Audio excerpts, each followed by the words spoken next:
किसी जमाने में जब ज़रई समाज था, गांव के लोग मिलजुल कर एक एक बर्तन जोड़ के कपड़ा लीड़ा मिला के एक लड़की ब्याह देते थे।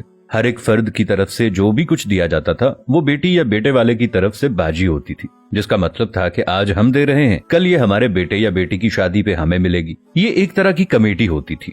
इसके बावजूद कि शादी बाकायदा मनसूबा बंदी के साथ की जाती है, शादी का खाना देना या मेहमानों को दावत खिलाना भी एक समझ में आने वाली बात है। दूसरी तरफ मर्ग है जो कभी पूछ के नहीं आती। आने वाले मेहमानों की तादाद भी मुतय्यन नहीं होती, दिन भी मखसूस नहीं होते।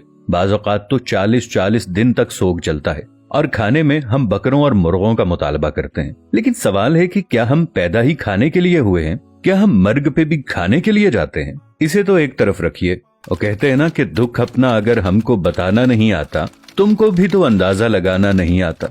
कुछ ख़वातीन किसी फातगी वाले घर भी जाएं तो वापस आकर इस तरह तबसरे कर रही होती हैं कि बेटी ने तो नया सूट पहना हुआ था, उसे तो दुख ही नहीं था। बहू तो ऐसे हंस हंस कर बातें कर रही थी जैसे उसकी देरीना ख्वाहिश पूरी हो गई हो। कोई ज्यादा रो रहा हो तो एतराज, कोई सब्र करके बैठा हो तो मसला, घर साफ हो तब तबसरा, साफ ना हो तब तनकीद। भाई तुम्हें किसने हक दिया है दूसरों को जज करने का? किसी का जूता पहनकर जब तक खुद नहीं चलते तब तक उसके चलने पर एतराज न करें।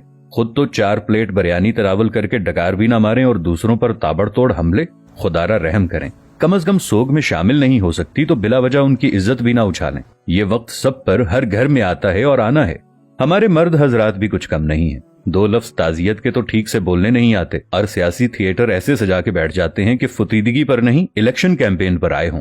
जिसके सर से बाप का साया उठाए कोई उसकी भी तो दिलजोई करे, उसके गम का मदावा भी तो कोई करे। लेकिन हमें किसी के गम से क्या, हम तो रस्म दिखावा के लिए गए हैं। हमारी बला से कोई मरता है तो मरे। हम तो पूछेंगे कि भाई जी खाने का इंतजाम हो गया ना, कितनी देगें बनवाई हैं?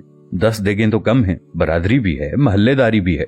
वो बेचारा बाप के सोग को भूलकर इस परेशानी में लग जाता है कि कहां से कर्ज पकड़ूं, क्योंकि खाना सही ना बनाया तो बातें होंगी कि सारी जिंदगी बाप का खाया, मरने पर रोटी भी सही ना दे सका। हमें सोचना होगा कि कौन लोग हैं हम। मुसलमान तो दूर, क्या हम इंसान भी हैं? आखिर अशरफुल मखलूकात का ताज पहनकर हैवानियत की सारी हदें उबूर कर जाना कहाँ की इंसानियत है?